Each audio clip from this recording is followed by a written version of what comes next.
Wazalaka na bakoko na Zambie, wazalaka na bakoko na Italie, wazalaka na bakoko na Congo. Apostolaki na mboka oyo pour devenir président de la République. À combien plus forte raison Anthony Tshisekedi, le fils de Félix Tshisekedi, né des pères et des mères congolais. Bino baba nani popo Félix Anthony comme président. D'ailleurs, je vous informe que dans beaucoup après Tshisekedi, ça sera Anthony. Et quand Anthony va se fatiguer, on ne va pas prendre quelqu'un d'autre. On va chercher toujours dans la famille de Tshisekedi. On va prendre maintenant Christina. Quand Christina va finir, on va prendre Sabrina. Après Sabrina, on va prendre Serena Tshisekedi. Elles vont nous diriger dans ce pays. Et après Serena, on va prendre Fanny. C'est comme ça que ça va rester. Toujours les Tshisekedi qui vont nous diriger. Merci. Allo Bandeko, Boyoki, Oye Bimina Monoko ya Moulouba. Mais malheureusement, pour naïe, Eza Maloba Oye Outi pa Nzambete, et Outi pa ya Mutamokili. Toyoka ka Mobutu pa Lubaga mo. Alubi jamais ngai. Boko tikelo benga ngai ex. Erwana Santeza Kolongono. Ayebi Nzambete. Atikela epe koyeba Nzambete. Azoloba na esengo. Ndenge kamwa mwano yo azoloba. Oya yoka kana barenyo na bango. Que Yangwana Zako Luka ko modifier mandat après Anthony Chilombo Mususu Koya après Mususu Koya bande konanga. Est-ce que bateau bazol ba langage à modèle oyo boza ko s'attendre nini pona bango langage déjà eza venimine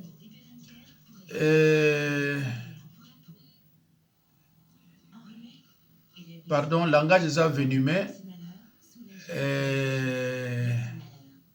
na ebité boko ko s'attendre na nini na bato modèle boy na ba langage moko esola langage oyo ezanga amour ni compassion. C'est triste quand même. Les cabotés, tant que vous avez pouvoir, okoye bateni ne koye la yo. Pour écouter la surprise.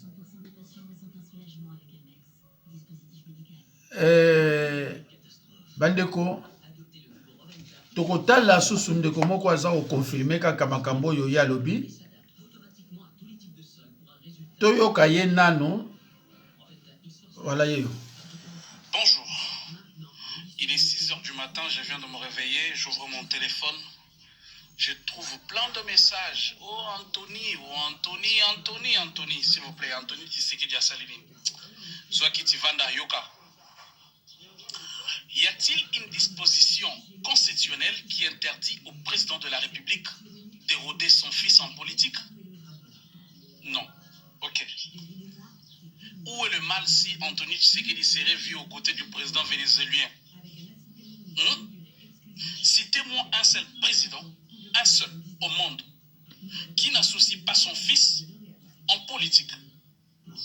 En dehors de Joseph Kabila qui n'avait pas un enfant à l'âge. Citez-moi un seul. Cette photo-là que vous regardez, celle-là, Donald Trump et son fils. Celle-là, Joe Biden et son fils. Mais c'est quoi le problème? De toutes les façons, c'est nous, peuple congolais, qui allons décider sur le futur de notre président. Après tout, après le 2 mandats du président de la République, Félix Antoine Tshisekedi, nous, peuple congolais, avons choisi et avons décidé qu'Anthony Tshisekedi soit le futur président. Le futur, Antos, donne-toi papa, donne-toi. Anthony va faire ses 2 mandats. Après cet mandat, nous allons regarder dans la famille Tshisekedi s'il y a encore un autre garçon. S'il n'y a pas, on choisit une fille, même d'un grand frère ou d'une petite, une certaine Souria ou Sabrina ou Christina qui devient encore présidente de la République démocratique du Congo. Soyez calme. D'ailleurs, de toutes les façons, ne soyez pas étonnés. Anthony, tant aux autres cette fois-ci, na Joe Biden, na Trump. D'ailleurs, moi, selfie, cara. Voilà, encore un autre malade qui confirme ce que le premier malade avait dit. Bande kolanga. Na ebite so bolandaka ba vidéo nanga. Na yebisa bino na ba 2018 2019 Muluba aza motema mawa pe bolingo te. Bomoni bibale ona ndenge baleki balobi Muluba tout aza ndenge wana. Muluba nyonso oyo yebiki aza Muluba aza ndenge mibale ona boyoki wana. Mais pourquoi batu oyo bako no la république na bango te? Batu modèle oyo pourquoi bako no la république na bango te? Boza ko s'attendre na nini? O wana liboso avec na langage moko venimé oyo susu a confirmer ngo, c'est-à-dire langage moko oyo ko pesa ba congolais sengote. Na yebisa bino ke Muluba moko abenganga ayebisa nga pona bango baluba. Soki yo za Muluba te ba considérer te. Donc pona bango ko bongisa mboka mawa ya peuple etali bango tamkete. Souci oya bango to conserver pouvoir. Alors bato modèle la boye. Eza mawa pona nga bato neti baluba baza bato moko foko écarter bango bake penza basala république ya bango moko kaka. Parce que mentalité o baluba baza nango na RDC zate. Eza na école moko te. Ce sont des peuples nomades. Baouta na province moko improductive et produisent rien à RDC. Contribution na bango zaka kimoyibi et na bakababu zoba.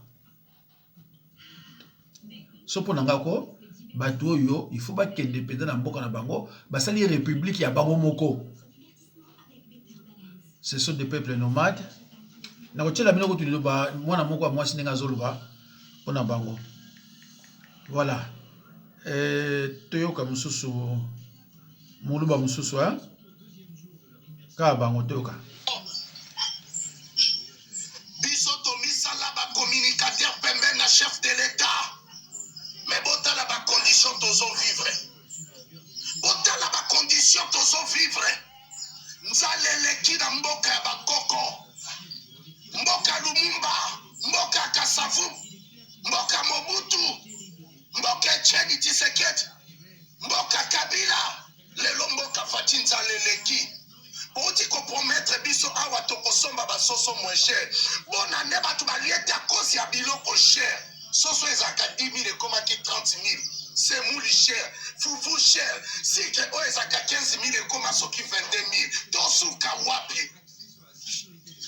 Tosuka wapi. Président de la République a pris bino pouvoir. Président de la République a pris bino pouvoir. Président Kosala Nyoso ye mon côté a nommé ma ministre.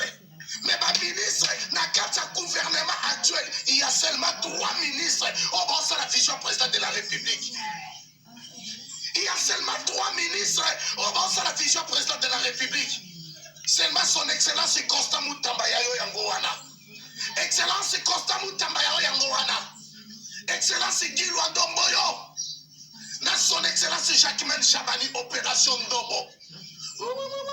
Na bête l'opération Ndobo Maboko. Nyonso tikali ntala na ntala. Ba ministre ba osale lokote. Kinshasa Bosoto, Kinshasa Solo. Na limite ke na mboko ministre Fatiti Razalaka. Même ici gouverneur à ville à Kinshasa, ba fait na yo tozo monate.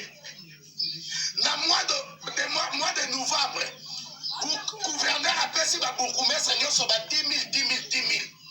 Na mois d'octobre, gouverneur Afrique Daniel Bumba a perçu ma bourgmestre à 20 000. Na année où il a perçu ma 30 000. Mais ma bourgmestre misala ya pamba, liboso commune solo. Ma bourgmestre ba okoka misala te 30 000 bo perçu bango. Baba leli ba deuxième bureau. Ba sombi ba mituka.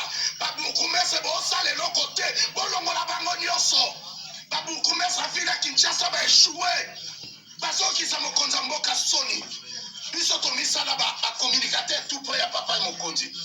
Sokolo biba kokanga yo okokufa mokonza mboka sala batu mabete boti ko intimider batu otoza l'état de droit. Moko ta kufi na pouvoir ya Fachi parce que Fachi atikeli biso nyonso toloba ta critique eza siltite ba okanga yo oke prison ngai na okende wapi. Bozo sala vision mokonza mboka te. Nalobi, il y a seulement 3 ministres. Constant Moutamba, à la vision président de la République. Chakmen Chaban, à la vision président de la République. Son Excellence Guy Rwando, à la vision président de la République. Nyonso Bati Kalima Papa. Bisa Tomisa Liba communicateur, mais tout le monde a passé. Tolo Bate, Bolongo la Babourgoumès, son Excellence Daniel Bumba, monsieur le gouverneur. 30 000 au Pessi, 30 000 au Pessi, Bourgoumès, Baba Leli a deuxième bureau. Basé le côté.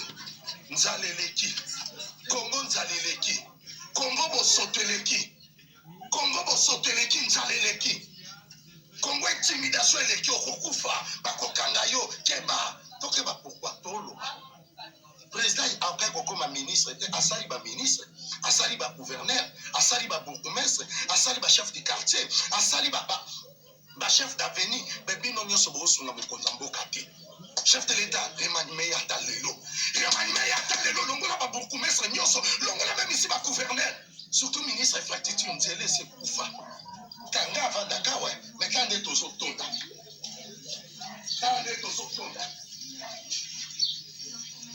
Depuis ma bengana ba biso na ndako yo tozanga pe mbongo kofuta wana eza pe problème te na sengi na ngape bino te po bokaba na bino pete mais na lobi libanda ya son excellence Constant Moutamba son excellence batu bomoni ndeko yo aza olela nzala na Kinshasa mais retourne chez toi oyo tikala na mbushima ikuna oyebi nzala bazomona te hein ozole la nzala na Kinshasa mais zonga na mboka na yo na Lubumbashi kuna pardon na Mbujimai 6 ans bilan criminel et biloko ya pamba soki mutana na présidence aibi ke batu bakolia na otoucher pas iboye. Votre président n'a jamais travaillé depuis sa naissance. Son premier travail, président de la République. Azoya na bakazadi nyonso na ba travail na bangote bana babotama. Bongo mboke bonga ndenge ni. Bino remarquate de banda bato bazwa pouvoir baluba bakomani te bato maboma koloba na koloba. Ok na ba soki banani debout de koloba na koloba mais kolemba bokoloni. Banda baluba bazwa pouvoir qui ça c'est comment makelele na makelele oyabo baluba balobi oyabo baluba kuna moite oyabo ba musu bazo uta kuna azaka kitukutuku ayeba pesi kitukutuku kaka pona ocha désordre na mboka iko sila bandeko. Dans toute chose il y a un commencement, il y a aussi une fin. Sachez-le, hein? Sachez-le. Dans toute chose il y a un commencement, il y a aussi une fin. Comment ça na ngote? On ne se moque pas de Dieu. C'est une interdiction divine. Ce qu'un homme aura semé, il le moissonnera aussi. Aussi pour nous, nous avons battu nyonso. Battu nyonso baza suna valeur te. Bozo sala rien. Ce que les autres seraient à l'ongona na regretter. Parce que 99% des Congolais souhaitent son départ. Mutu moko lingi azate parce que mutu avota azate. Pourquoi vous avez voté à Zate? Parce que vous n'avez rien. Si vous avez commis lelo, les abattus n'ont pas signé pour commis ça. Mais si vous avez un poteau, vous avez commis ça. Parce que vous avez bien. Vous avez un nzala, vous avez le biloko vous avez tika nango. Na mboka ya batu. Namboka na yo moko ça ne va pas. Ba Christian oyo yozota Christian comme président à salarien ayebi le côté yama wa et ndenge basolo bande mwana soki to sali makasi te et on s'appelle ndenge ko pona bango pa ba wuti pa désordre. Donc so ba tie désordre na RDC c'est pareil. Mais tout à l'heure mukili yango mukolo mususu mona le mususu ko longwa pe presque ma obu makamunyo Cecilie. Ba o ba tout le na mobutu ba on va se préparer qui parce que Kabila banaye ko ya aza ko ya.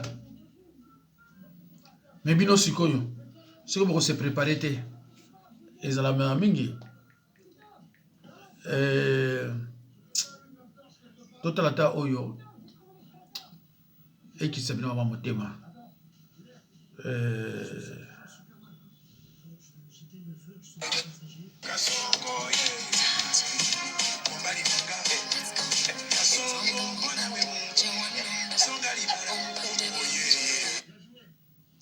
alors bandeko tozotala insécurité na Lubumbashi bongo tolakisa voilà totalement. De Lubumbashi en particulier, les quartiers Belari Kamalondo se sont trouvés dans de fortes tensions dues à l'insécurité grandissante.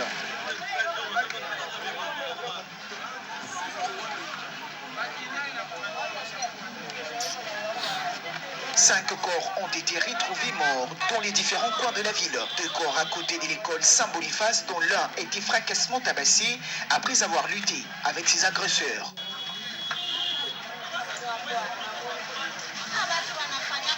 On peut voir sur leur corps le coup de machette, situation qui déplore la population.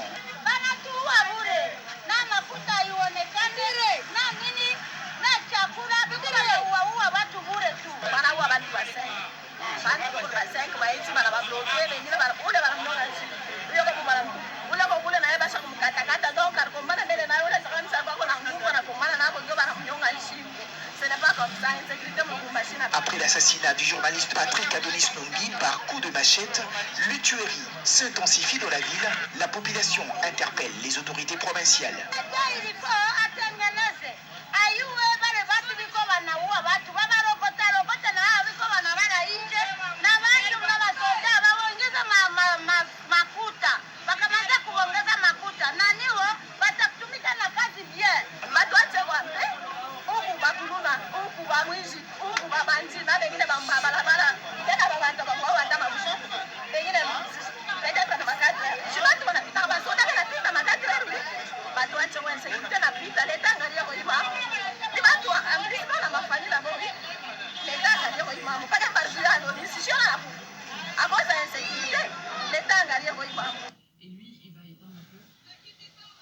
Makelele partout, hein?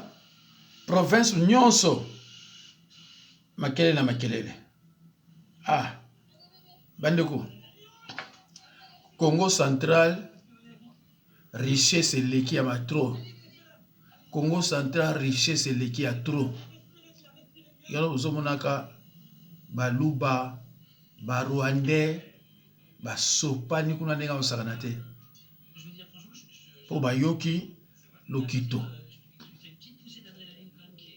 ba nomade ba ke kune pele ona mboka na bango pondo apamba bako ko sala yango te vraiment des improductifs ba produisa ke lokote Congo central biso kuna y a des travailleurs même si on a gouvernement na bino motina bino bango te.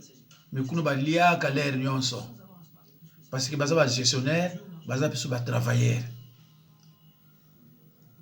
Allez-y construire chez vous. Construisez chez vous. Quand vous connaissez dans mboka bato boka sonete que notre katanga etoni la baluba kuna ba Congo kenene mwanda luanda mwanda banana baluba na baluba ba musuba po bakende ba Congo continue na Angola kaka po akoma na ba Congo po na mboka na bango kuna na Mbujimai bayokaka ba Congo eza mboka ba mindele ava kufa famo na ba Congo mais biso ba Congo na Mbujimai toza na biso kuna te pe toza na tina okene Mbujimai te ba Congo bazaka na tina ya Mbujimai te bino mutu bazaka na tina ya ba Congo ba Congo baka na besoin kuta ta mukete ya Mbujimai bakela Mbujimai ba oyo mboka ba pondo ezate biloko oli ezate bato balala bandako ba tol mai problème courant problème mukongo akelo sani mukongo akelo sani so tani tu mboka ni tu mwanda Mbujimai ekota kuna so 10 fois so 40 fois. Suivons un peu le Congo central. Ça, c'est quelqu'un qui parle du Congo central. On m'a envoyé ça. Boyoka. La RDC est un pays béni de Dieu. Suivez en réunion juste après. Aussi l'axe Kindopolo qui s'entoure jusqu'au territoire de Kimvula. Cet axe aussi va être construit parce qu'il se trouve là aussi un des plus grands gisements de cuivre en Afrique qui n'a jamais été exploité, qui va être mis en valeur par la province. Il y a l'axe Kulungongo Kimpango. Peu après études satellitaires, on a trouvé des très grandes concrétions de coltan et des castérites. Et cet axe va permettre à ce que nous puissions avoir plus de 8 500 000 emplois directs, sans compter les emplois indirects. J'espère que vous avez bien suivi. Est-ce que Boyoki? Une question. Au Congo central, il y a quoi? Les coltans, des cuivres et les castérites. Waouh! Nabilo Kwabo. La famille, préparons-nous au combat pour protéger ce que Dieu nous a donné. La RDC pour les Congolais. Pendele et Kouyaté. Soyez bénis Mendekos. Donc ça y est là, vous pouvez voir. Donc quand vous voyez des choses comme ça, un grand gisement de cuivre au monde qui n'a jamais été exploité, Congo central. Coltan, côté kuna na est, Congo central, yango wana. La cassiterite, Congo central. Y compris. Est-ce que Boyoki? Est-ce que Boyoki est le wana? Je vous ai parlé ici du Kasaï, non? Oui, il n'y a pas longtemps. Que je vous dise ce qu'il y a au Kasaï. J'ai énuméré tout ce qu'il y avait au Kasaï. Le Kasaï avait tout ce qu'il y avait à l'est et au Katanga. To vandara botolalité bala musiso kalo jilamuka. Coltan oyo za bazolanda kone pa kakane. Qui est pas nabido na Congo central. Hey, Congo central, on nous a épousé là-bas. Il y a le coltan, il y a la cassiterite, il y a le cuivre. Vous avez quel pays vous êtes? Mais quand vous voyez un Congolais qui n'est pas conscient, Mawa, les Congolais qui sont contents quand on nous fait du mal. Quand le Congo échoue, lui il est content. Ça, je ne sais pas ce que Dieu a fait. Des fois, ça commence à taper dans les nerfs. Donc, ça dit que Tovan Daraboye, on vient, on nous dit là que non. À l'Équateur, je suis déjà au courant. Il y a le plus grand gisement du pétrole mondial, c'est dans la forêt équatoriale. En dessous de la forêt équatoriale. Tourbière. Dans la forêt là, il n'y a que le pétrole sur pétrole. Yokan Équateur Mobimbawana. Il n'y a que pétrole sur pétrole. Papa. Oh Moka Meini Oyo. Et si son peuple ne comprend pas, Bandokiwana, je vous ai parlé des voyous, des brigands et des bandits. Vous connaissez, non? Les trois là. Les brigands, les voyous, les bandits. Ils ne vont pas vous laisser libre. Même quand vous parlez des corridors de bananas, hey, si vous, on dit comme 8 millions d'emplois directs. Je dis bien direct, 8 millions. Je sais que tu peux parler de 6 millions d'emplois. Ici, c'est 8 millions directs. Kakabona, Bakuivre, Wana, Bakolta, Nakastérite, là, au Congo central.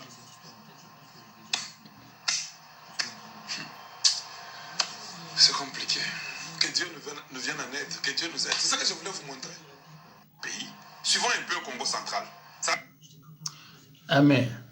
Laissez les Bakongo eux-mêmes gérer leur province. Parce que les Bakongo sont des gestionnaires.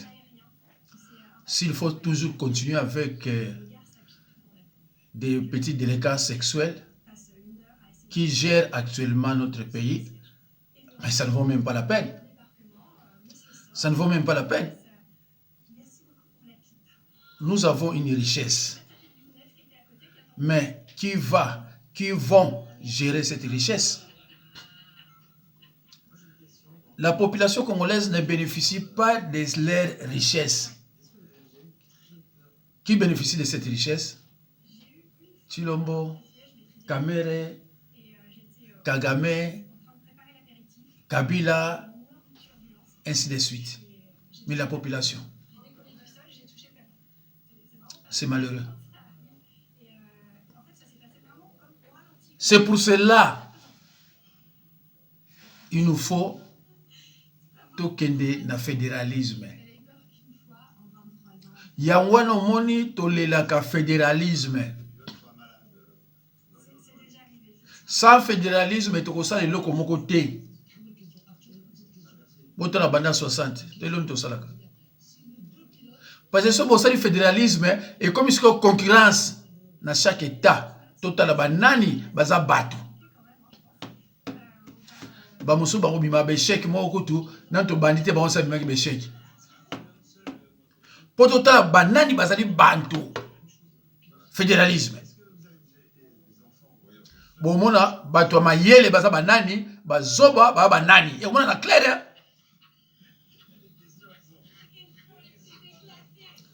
Au moins, ils sont besoin de la famille.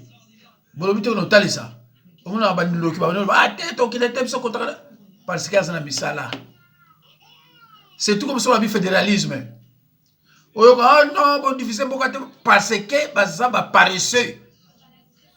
Musana bango ko yiba mbongo na ki pasteur. Musana bango ko yiba ba mbongo na ba magistrat, ba faux procureur et c'est ça. Surtout kabwani ka ba muso ba kolela ba mo bia. Bokende ke ko bo mama na ba Congo. Et que ça na mokolo. Boko so vrai président. Ako demander na bino mutu na mutu azonga pa na ye. So ke na ba Congo kuti muluba olobi ozonga na Kasai, o mona ba dolela. Oh. Mais so ke na mbujima yokuta na mukongo olobi ozonga pa na bino asepeli. O moni différence. O moni différence nango. Mukongo na mbujima yokuta na ye. Obizonga pa na bino asepeli. Mais mon louba na ba Congo so okuta ne zonga ba dolela. Est-ce que différence? En tout cas, franchement, biso ba Congo to regrette kande to zana bino. Vrai mu Congo ko oya yebi mu Congo za nani. Ndenge Belge yebi mu Congo za nani. To regrette parce que pas baluba biso ko so pela ilori. So baluba biso baluba to kabona même lobi to sali yango. To za d'accord. Parce que et mo so na bango so mo ndire ba za batoté. Chaque commentaire non ndenge lingi mais j'ai le droit de parler. 6 ans et loko moko o basali au peuple nazo la kisake nazo lia et loko yo moko kaka rien. Cria beto et dimina. Cria beto et dimina. Yo nani obo ya Kagame bakizengi. Foza la kizengi. Mutu azo boma bande ko na bino. Azo sili sabino ko violer. Azo tinda bato va violer. Bino lobi na ye yo nani oyina Kagame. Attendez, nazana mona bandia. Ndeko na ba muluba mutazo loba yango. Zana luka yango. Na banzi na omona yango. Ndeko na ba muluba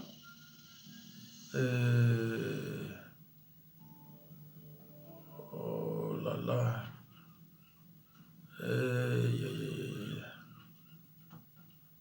Oui. Ah là là. Azaki na ona tiango wapi.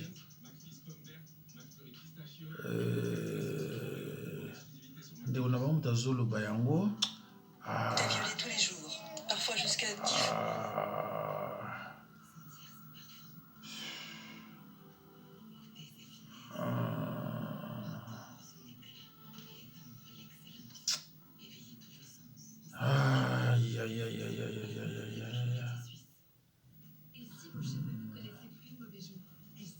En tout cas, nakoluka yango même lobby. Vraiment nakoluka yango même lobby. Nalakisa yango. Vraiment nabandi yango. Voilà.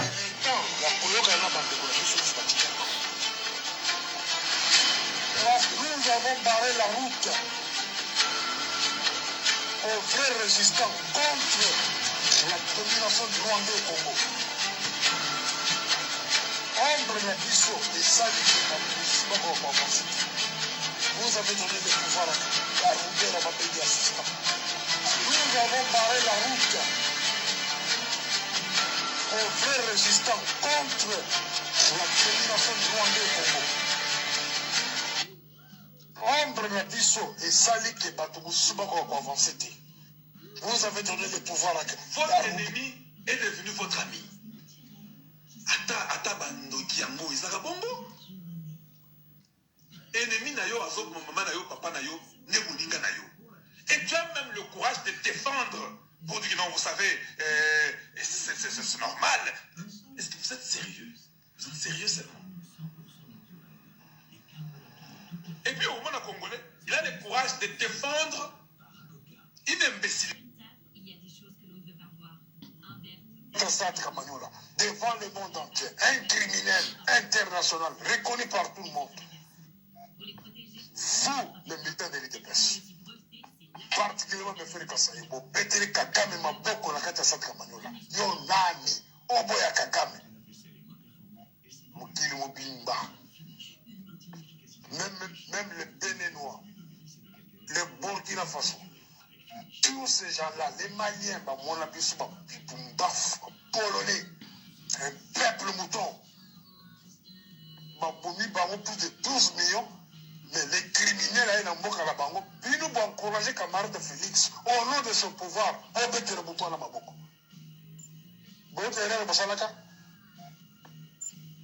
Alors, Bandeko, nous sommes pourquoi?